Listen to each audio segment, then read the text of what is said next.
Good morning, everyone. So we started our week with a really pretty bead, and I thought we'd wind the week down with a scary Halloween bead. So this one's an oldie but a goodie. It's the mummy.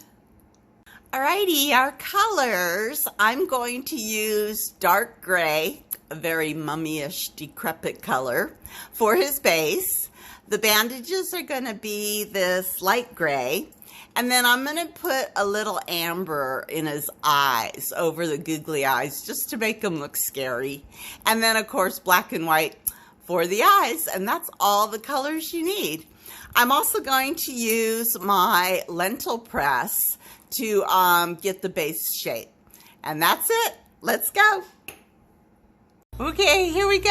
I got my gray blob made.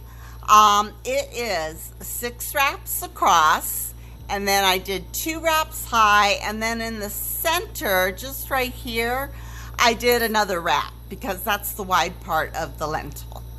So let me just go ahead and do a quickie little check, and that looks like it's going to be good, a good size. Okay, I'm going to heat it up. I think that's all right, and give it a gentle press. Just a gentle little smush. Oh, cool. Okay, that came out nice. Now, on this particular bead design, I'm not too worried if it's a perfectly shaped lentil because I'm going to cover it with bandages. But the one thing I do want to do is if you have sometimes you get these little nubs right here where the mandrel is, and I like to melt those flat because if they stick out a little bit, like that one you can see right there, that is a thin area of glass, and that, you know, that's likely to chip when you go to clean it. So I always melt those little nubbies in and make it just a thick layer of glass right there at the holes.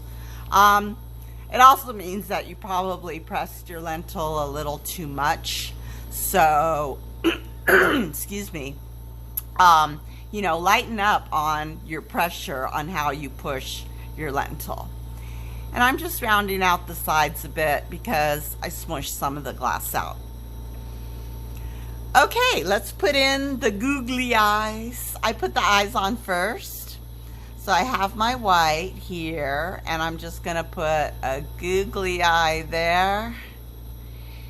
And I'm going to put a white googly eye there. And let's go ahead and smush that down flat.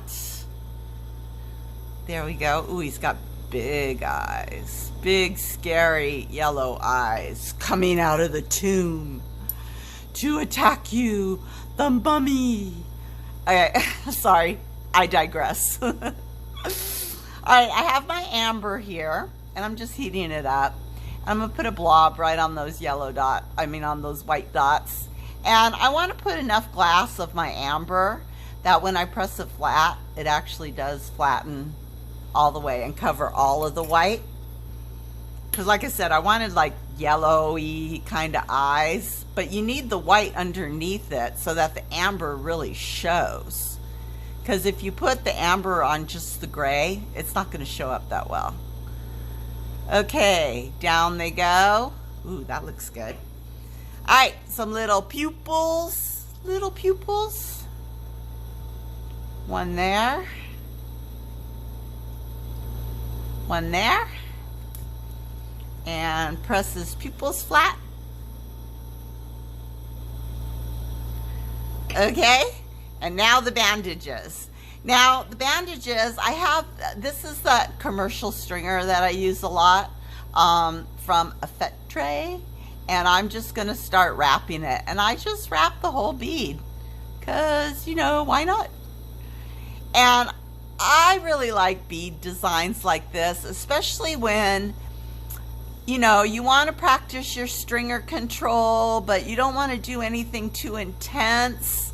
And so this bead, stuff like this is very forgiving, because if you shake or you have a little hiccup, maybe you sneeze or cough in the middle, you don't mess up your design. So it's okay if you have some spaces, and you can practice moving that stringer in and out of the flame, and where's that sweet spot, and how much do I melt it, and all of those things that come into play when you're doing your stringer control. This bead's so forgiving. It doesn't matter if there's a space, you know, and it doesn't matter if you have a little blob somewhere. Okay, that looks good. Now on the back of this bead, when I get to about this spot, I'll come around with my stringer and just make like a spiral, because it looks like his bandages are coming unwound. Just like that. Okay, I think this bead is like pretty much done. Let's take a look. Let's do an inspection. I'm going to press down that spiral a bit. Take a look at all of the stringer work you did. Make sure nothing is sticking out too much. And that, you guys, is our little Halloween mummy. Like I said, an oldie but a goodie. Have a great day. Have a great weekend. I'll be back next week. See ya.